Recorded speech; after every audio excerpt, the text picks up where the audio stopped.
तो आज मैं एक्सप्लेन करने जा रहा हूँ साउथ की मूवी वल्लमई को। मूवी की शुरुआत होती है ड्रग सप्लाई से, जो कि समुंदर द्वारा चेन्नई लाई जाती है और कुछ लोग होते हैं जो इसकी सप्लाई डीलर को करते हैं। पुलिस इसको पकड़ने के लिए प्लान बनाती रहती है पर होता कुछ नहीं। लेकिन कुछ बाइक गैंग को कोई इन्फॉर्मेशन देता रहता है और ये बाइक गैंग पुलिस से पहले ही उन लोगों से माल छीन लेते हैं और 2 नंबर में बेच देते हैं। इन सब के अलावा ये बाइक गैंग लूट चकारी भी करते हैं, दिन दहाड़े लड़कियों के चैन उतारते हैं बिना उनकी जान के सेफ्टी के। इन छीना झपटी में बहुत सी औरतों की जान भी चली जाती है। चेन्नई में नशाखोर और लूट वगैरह काफ़ी बढ़ जाती। लोग सड़कों पर उतर आते हैं और प्रदर्शन करने लगते हैं। पुलिस कमिश्नर को समझ नहीं आ रहा होता कि मैं क्या जवाब दूं जनता को। हर जगह मर्डर लूटपाट हो रही होती है। कमिश्नर कहता है कि चेन्नई में लोग अपने सपने पूरे करने के लिए दिन रात मेहनत करते हैं। लोग इतना काम करते हैं और अपना पेट पालते हैं। मेरे ऑफिसर मेरी बात को नहीं समझते। इन सब मर्डर और लूटपाट को रोकने के लिए सुपर कॉप की जरूरत है। पता नहीं वो कहाँ होगा और कब तक ऐसे चलेगा। फिर चेन्नई के मदुरई में राजा रोमन को मारने की बात होती है, जो कि ड्रग स्मगलर गैंग द्वारा प्लान बनाया जाता है कि उसे हम फेस्टिवल के दौरान मंदिर में ही मार डालेंगे। राजा रोमन अपनी फैमिली को वहां मंदिर में छोड़कर घर के लिए निकलता है तो उसे वहां घेर लिया जाता है और उसे मारने के लिए गुंडे इकट्ठे हो जाते हैं। उसे गाड़ी से बाहर निकलने के लिए कहते हैं, लेकिन वहां पर राजा रोमन की जगह बाहर निकलता है एसीपी अर्जुन, जो कि अजीत कुमार होते हैं। फिर एसीपी उनकी धुलाई करता है और उन्हें जेल में डाल देता है और उनकी फैमिली को, जो बहुत गरीब होती है, उन्हें पैसे देता है ताकि उनकी फैमिली भूखा ना मरे। एसीपी अर्जुन की फैमिली में उसके 2 भाई बेरोजगार होते हैं। अर्जुन का एक भाई बेवड़ा होता है जो कि सारा दिन पीता रहता है। फिर अगले दिन एसीपी अर्जुन की बहन आती है अपने पति के साथ। उस दिन वो अपने बड़े भाई को दारू से मुक्ति दिलाने के लिए उसे माला डाल देते हैं और उसके हाथ में जीपीएस वॉच डाल देते हैं। कहते हैं अगर वाइन शॉप के आसपास भी दिखे तो हमें पता चल जाएगा। वहीं पर अर्जुन के छोटे भाई का मजाक उड़ाया जाता है कि वो सारी उम्र क्या नौकरी ही ढूंढता रहेगा। ये बात उसको अच्छी नहीं लगती और वो गुस्सा हो जाता है। अर्जुन अपने भाई की नौकरी के लिए अपने यार दोस्तों से कहता है। इधर अर्जुन का बड़ा भाई माला उतारकर शराब पीना शुरू कर देता है। फिर घर पहुंचने के बाद अर्जुन की भाभी घर छोड़कर चली जाती है, ये बोलकर कि मैं किसी शराबी की वाइफ कहलाऊं, इसलिए तुमसे शादी नहीं की थी। बाइक गैंग में से एक आदमी गद्दारी करता है और माल ब्लैक में बेचने की कोशिश करता है। वो उसे मारने की कोशिश करते हैं तो वो कहता है कि मैं पुलिस को तुम्हारे बारे में बता दूंगा। तो वो गैंग लीडर कहता है कि आज तक कोई पुलिस वाला पैदा ही नहीं हुआ जो हमारे तक पहुंच सके। फिर तभी एसीपी अर्जुन की पोस्टिंग होती है चेन्नई में। वहां पर एक लड़का सुसाइड कर लेता है। अर्जुन की इन्वेस्टिगेशन के बाद पता चलता है कि वो लड़का एक नशेड़ी था और चेन स्नैचिंग भी करता था। बाइक गैंग के साथ धोखा करने वाले को वो क्या हाल करते हैं, वो वहां एक धोखेबाज को जिंदा जलाकर दिखा देते हैं। शहर में फिर चेन स्नैचिंग शुरू हो जाती है, लेकिन कोई भी सड़क के किसी कैमरे में नहीं आता। अर्जुन बोलता है कि पता करो जिस दिन चोरी होती है उसके आसपास वाले दिन मर्डर तो नहीं हुए। तो पता चलता है कि ये गैंग एक ही है जो ये सारे काम कर रहे हैं। ये कोई एक ही बंदा है जो इनका लीडर है, जो सभी बाइक खरीदता है और गैंग से काम करवाता है। फिर चेन्नई के सारे डीएसपी इकट्ठे होते हैं एक मीटिंग के लिए, जिसमें अर्जुन बताता है कि ये सब काम बाइक गैंग ही कर रहा है। इनमें से एक डीएसपी बोलता है ऐसे कैसे हो सकता है, चोरी करने वाला मर्डर कैसे कर सकता है।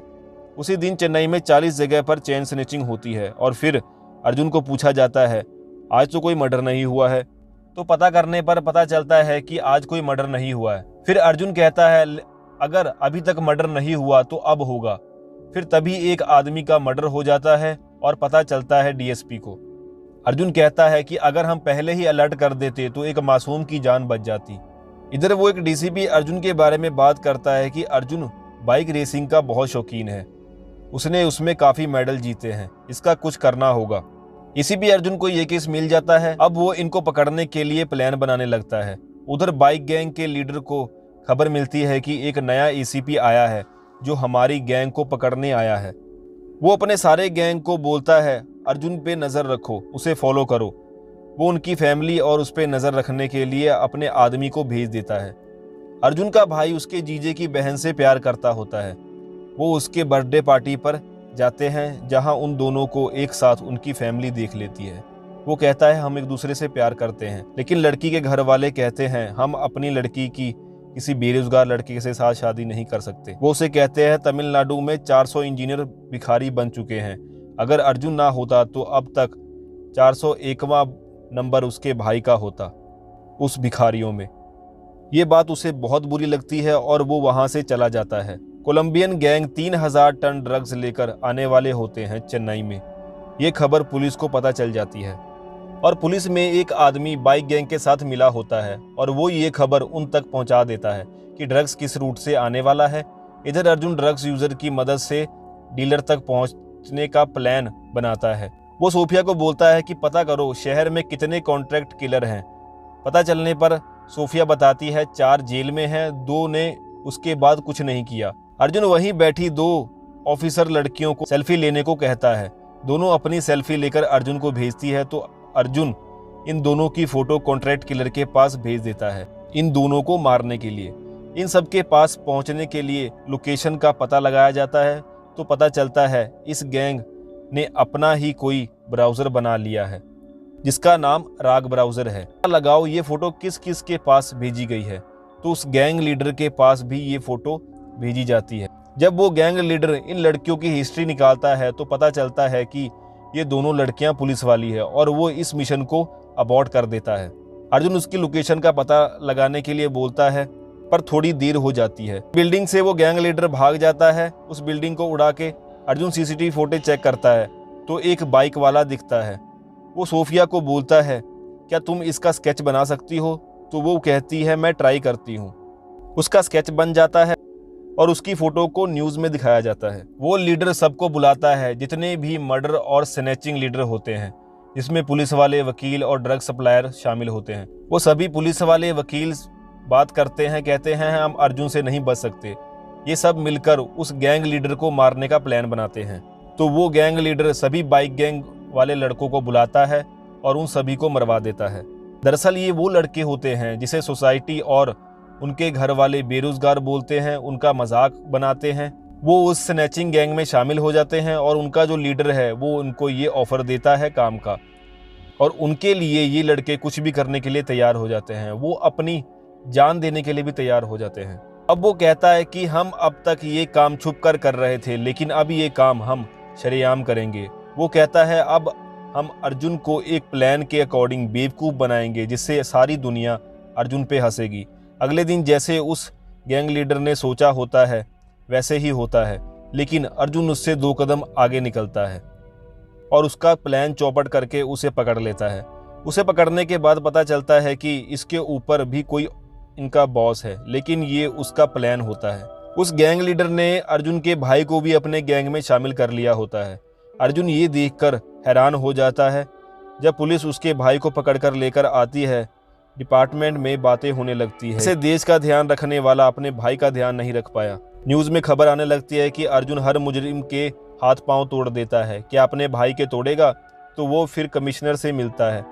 वो कहता है अगर तुमने ऐसा नहीं किया तो लोग बोलेंगे कि अर्जुन अपने भाई को बचाना चाहता है।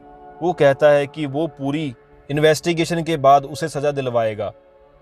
वो उसका हाथ तोड़ने के लिए जाता है तो अपने भाई को बोलता है क्या इसके लिए तुम्हें पढ़ाई की थी?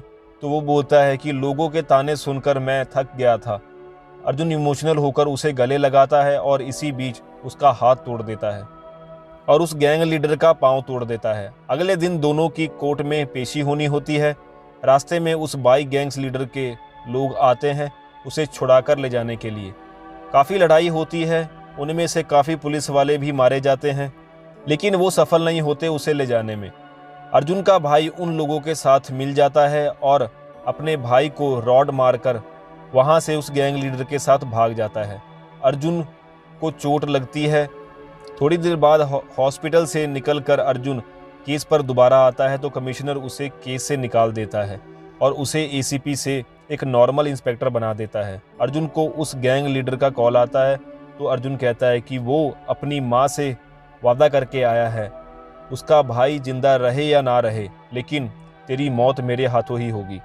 अर्जुन मीडिया में खबर फैला देता है कि जो ड्रग्स उन्हें मिले हैं वो उन्हें जला देगा। तो ये खबर सुनकर बाइक्स गैंग का लीडर बोलता है पुलिस में मिले आदमी को कि तू इसे रोक, तेरा हिस्सा डबल कर दूंगा। फिर मीटिंग होती है और अर्जुन को बुलाया जाता है और कहता है तुमने ड्रग्स को जलाने की खबर फैलाने की मंजूरी किसने दी? तुम एक मामूली पुलिस वाले हो, जाओ और अपना काम करो। न्यू एसीपी को अपॉइंट कर दिया गया है। बाद में पता चलता है वो न्यू एसीपी और कोई नहीं, सोफिया ही है। सोफिया बोलती है ये सब जानबूझकर किया जा रहा है। अर्जुन कहता है कि कोई हमारे पुलिस डिपार्टमेंट में से ही कोई मिला हुआ है, सबकी कुंडली निकालो। अर्जुन के भाई को वो गैंग लीडर यूज करके अर्जुन का फायदा उठाना चाहते हैं। अर्जुन सोफिया को बोलता है कि तुम यहाँ बैठकर इस केस में काम करो, मैं तुम्हें कोलकाता से इस केस के बारे में गाइड करता रहूँगा। अर्जुन इधर एक बाइक से ड्रग्स डिलीवर करने वाले को पकड़ लेता है। वो उसके अड्डे पर जाता है तो उसे कुछ गुंडे मिलते हैं जो उसे मारने का प्लान बनाते हैं, लेकिन ऐसा नहीं होता है और अर्जुन उसे पकड़ लेता है। उधर डीसीपी शासन जो गैंग से मिला होता है वो अर्जुन की बेइज्जती करने की सोचता है, तो उसे कॉल पर पता चलता है वो किसी की पिटाई कर रहा है, तो वो डर कर कॉल काट देता है। पूछताछ के बाद पता चलता है कि कैसे उस बाइक गैंग लीडर ने अर्जुन के भाई को फेक इंटरव्यू में जॉब से रिजेक्ट कर दिया और खुद के गैंग में शामिल कर लिया। उसके भाई को भी नशे की लत लगा दी। अर्जुन पूछता है कि जो बाइक्स तुम यूज करते हो बाद में उसका क्या करते हो, तो पता चलता है कि वो बाइक्स नदी में फेंक दी जाती है। अर्जुन जब वहां से सभी बाइक्स को निकालता है तो इन सब के बीच उसे दोबारा अपनी एसीपी की पोस्ट मिल जाती है और ये केस दोबारा मिल जाता है। उधर अर्जुन की माँ की हालत खराब हो जाती है। वो जिद करती होती है कि वो अपने बेटे आशु से एक बार मिलना चाहती है, फिर ही कुछ खाएगी। अर्जुन माँ को हॉस्पिटल में शिफ्ट कर देता है ताकि हालत ज़्यादा खराब ना हो। उधर वो बाइक गैंग लीडर आशु को बोलता है कि अगर तुम अपनी माँ को अपने पास बुलाओ तो हम उसकी मदद से अब्रॉड को निकल जाएंगे। आशु के हाँ कहने पर उसकी माँ को हॉस्पिटल से उठा लिया जाता है और उसके भैया भाभी को भी। अर्जुन को वो लीडर कॉल करता है और कहता है तूने जो हमारा ड्रग्स पकड़ा है वो हमारे पास ले आ और अपनी फैमिली को ले जा। अर्जुन इसकी प्लानिंग करता है और सोफिया को प्लान के बारे में बताता है। उस गैंग लीडर के साथ जो 2 पुलिस वाले मिले होते हैं वो अर्जुन का एनकाउंटर करने के लिए रेडी हो जाते हैं। वो अर्जुन को ड्रग्स के साथ पकड़कर उसे ड्रग्स केस में फंसाकर उसे मार देना चाहते हैं, लेकिन सोफिया ने इस बारे में कमिश्नर को पहले बता दिया होता है और 2 पुलिस वालों को पकड़ लिया जाता है। उधर आशु को वो गैंग लीडर बोलता है कि अपनी माँ को मार दे, तो उसकी माँ बोलती है मैंने तेरी इतनी परवरिश की, कोई कमी रह गई थी क्या? आशु इमोशनल होने लगता है तो वो गैंग लीडर बोलता है ये सब नाटक है, तू गोली चला, देखना सब ड्रामा बंद हो जाएगा। वो बोलता है बंदूक में गोली नहीं है, तू चला, लेकिन उसमें गोली होती है। उसकी माँ बोलती है अगर तू खुश है मुझे मारकर तो मार दे। आशु गोली चलाता है और बंदूक का बैलेंस बिगड़कर गोली गैंग लीडर की गर्लफ्रेंड को लग जाती है और वो मर जाती है। आशु बोलता है तुमने तो कहा था गोली नहीं है, तो ये कहाँ से आई? उसे गुस्सा आता है और वो फिर आशु और उसकी फैमिली को बहुत मारता है और उन्हें लटका देता है। कुछ देर बाद अर्जुन भी वहाँ पहुँच जाता है। वो कहता है तुम्हें मेरा लोकेशन कैसे पता चला? तो अर्जुन का बड़ा भाई बोलता है ये घड़ी से जो उसने पहनी होती है अपने हाथ में। दोनों में फाइट होती है। इसके बीच वो सारे बाइक्स गैंग जो नशे में धुत होते हैं उन्हें मैसेज आता है कि पूरे शहर को नरक बना दो, जो भी दिखे उसे मार दो। अर्जुन उसे रोकने के लिए बोलता है लेकिन वो नहीं रोकता।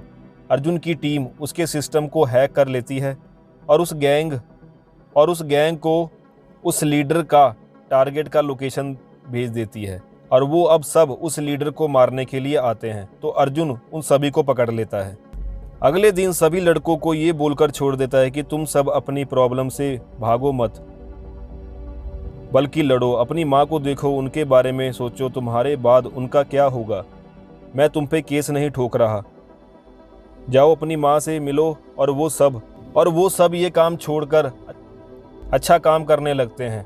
पूरा डिपार्टमेंट अर्जुन के लिए तालियां बजाता है और मिशन कंप्लीट की खुशी मनाता है। यहाँ पर मूवी ख़त्म हो जाती है। तो दोस्तों मूवी बहुत अच्छी है। आपको ये मूवी कैसी लगी कमेंट करके ज़रूर बताइएगा। और न्यू मूवी के लिए हमारे चैनल को सब्सक्राइब करना ना भूलें। मिलते हैं अगली मूवी में, तब तक के लिए धन्यवाद।